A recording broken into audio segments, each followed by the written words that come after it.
Our story begins in a small town called Phandalin, located south of the Neverwinter Woods. On the outskirts of town lay various ruins encircling homes, farms, and businesses. Near the center of town, the Stonehill Inn stands ready to welcome all manner of travelers.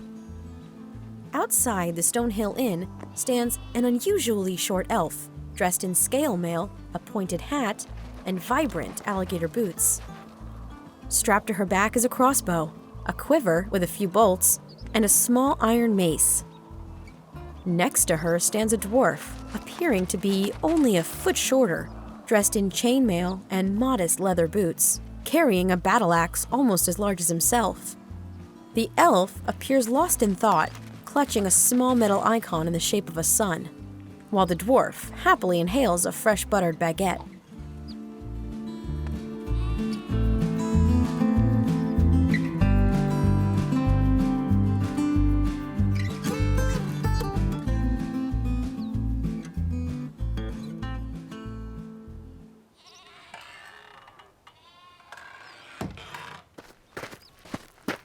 Excuse me, I'm Tobin Stonehill, the owner of this inn.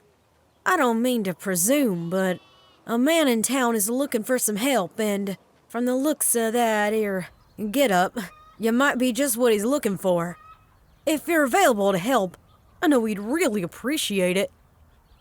Well, hi, I'm Flimflam, and this is my friend, Beardin. Yes, good to meet you. And may I say, what an exquisite beard.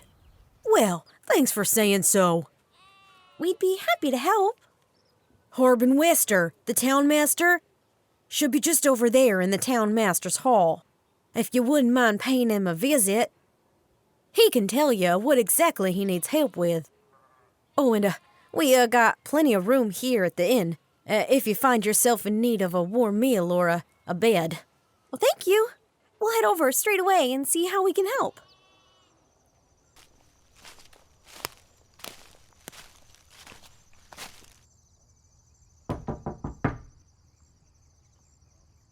Seems like no one's here.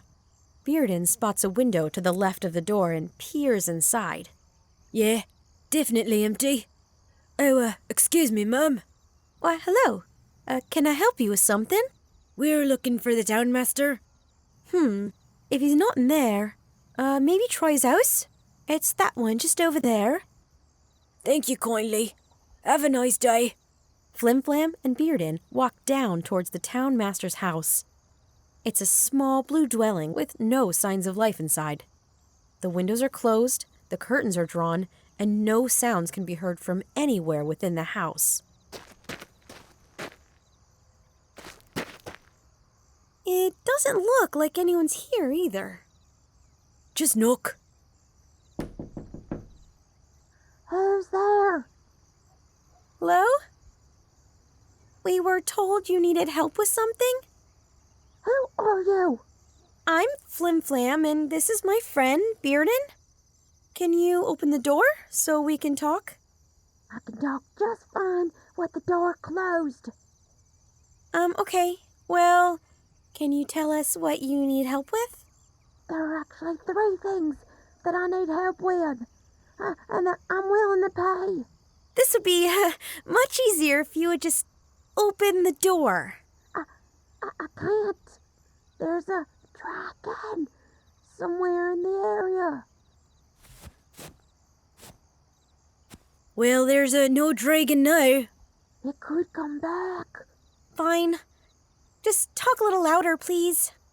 There's a woman, a Deborah Gwynn, the midwife of our town. She lives alone in a stone windmill outside of town, and she needs to be warned of the dragon. It's not safe for her to be alone. Please urge her to return to town. Oh, there's also some dwarves undertaking an excavation in a ruin southwest of here. They too need to be warned of the dragon. I can give you 25 gold for each of these errands. Is that it? For now, yes. If you still want to help, report back to me when the errands are complete. I'll pay you what I owe you. They could hear a shuffling coming from inside as Harbin scurried away from the door. That was something. I'd love to visit that dwarven excavation. Beardin strokes his beard and smiles, delighted by the idea of being around his people again. The stone windmill's closer. I think we should go there first, and then we can go to the excavation site. Then let's make this quick. Elves and humans don't make the best company, long term. No offense. None taken. The pair take off toward the direction of the stone windmill. As they leave town, they pass some ruins. It's clear the town was once larger than it is now, but what had happened to it is anyone's guess. After a few miles, they come up to a hill, atop of which sits an old, crumbling windmill. At the base of the windmill sits a large, winged creature, trying to get inside.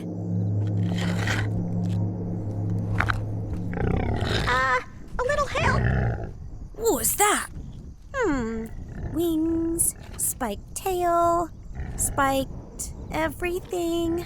That doesn't sound good. It's a manticore. Stand back. I can deal with this. Beardin raises his axe, readying himself to attack. Flimflam notices that the creature isn't attacking. It also appears weakened and thin. No, wait! She pulls one ration from her pack and, walking slowly towards the manticore, tosses it near him.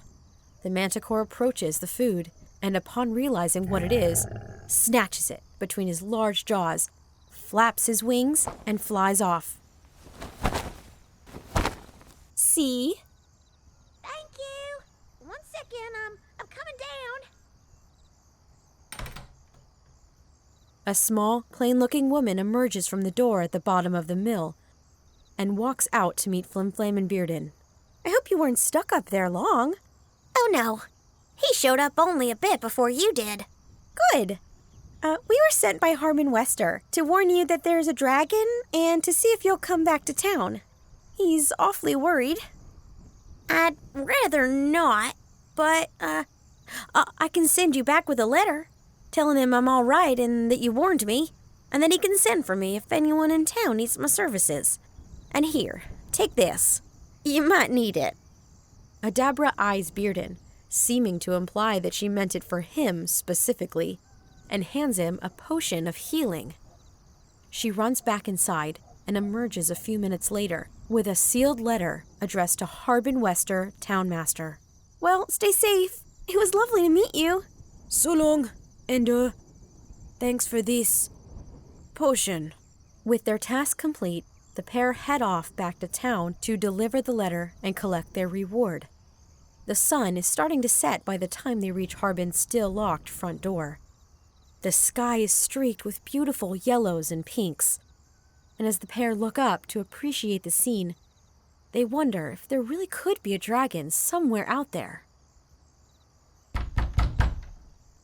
who's there? We went to see Adabra. She doesn't want to come back, but she wrote you this to tell you that she's all right. Just slip it under the door. Flimflam, clearly losing patience with Harbin Wester, shoves the letter under the door. A minute passes before they notice several gold coins being shoved back underneath. Beardin counts the coins and realizes it's quite a bit less than they agreed on. I don't mean to insult your math there, sir, but there's 10 coins here? You promised 25? Yes, but she didn't return with you. You never said she needed to return. You have the letter. You know we asked her. Yes, fine. 15 more gold coins slide out from beneath the door. Do you ever plan on opening that door? I'm not happy about doing business with someone I can't even see. I'm sorry, but no. I can't risk it with the, flying about. I just can't. Can I just use my thaumaturgy spell? I don't think that's what it's called. And, I don't think it works on locked doors. I'll just persuade him to open it then. Yeah, you're about as charismatic as a spud. Okay, can you just, smash it open? I'm not going to break his door down. All right, well, you have a good night, Mr. Wester. I could really use some ale and a really long nap. This man is exhausting. I do smell something yummy coming from that inn.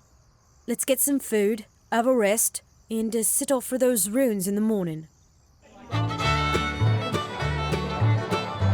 The inn was bustling with activity. Several men were singing and clinking glasses in one corner, while a couple snuggled cozily in another. Behind the bar, Toblin, the innkeeper, was yelling something unintelligible at a large woman carrying a tub of dirty dishes toward the kitchen. Beardin approaches the bar and greets Toblin. Good evening, sir. We would like to take you up on that offer of a warm meal in the bed. I'll take a pint and a whole roasted duck and a slice of that pie. All of the same. Oh, wait, no. I want soup. Any soup. And, 2 pints of ale. Can do. Just have a seat and I'll have Daisy bring it all out to you. It'll be 20 silver for the meal, and I'll throw in that room for free tonight for agreeing to help the townmaster. Flimflam slides 30 silver coins across the bar, winks playfully at Toblin, and turns to find an open table. Pulled seemingly from nowhere, Beardin begins to munch on another freshly baked baguette. They find an open booth near the door and slide into the seats, happy to finally rest. Despite their initial appearance, and they would never admit this to anyone, they weren't actually used to any of this. Fighting manticores, well, almost fighting manticores, was actually the only thing close to combat either of them had seen in a while. The two ate their food in silence while reflecting on what exactly brought them here in the first place. Though you wouldn't know it just looking at him, Beardin was, in fact, a king. His kingdom, Axhold, was taken over by an elf whose beard was longer than his own. His ex-wife and 2 children were taken to the dungeon, and he was driven from his kingdom. He vowed to get revenge on the elf and ventured off to find something, anything, to prove he was more worthy than the usurper. Perhaps someone who can make his own beard even longer. Or maybe a rare and magical weapon to awe his people. On his way toward Neverwinter City, he came across Flimflam.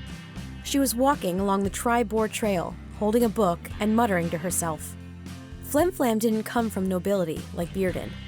She was orphaned at a young age and became a cleric dedicated to the god Pelor after having a religious experience.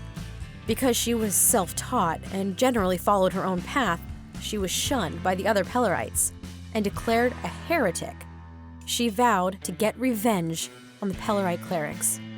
Bonding over their quest for revenge, Flimflam and Beardin decided to stick together and help each other. They finished their meals, peeled themselves off the cushioned benches, headed up the stairs of the inn to find their rooms, and plopped down into their beds. You know, that thing with the manticore could have gone very wrong. If I didn't know what it was, or if I didn't notice he was hungry, he could have... I know. Good night. Good night.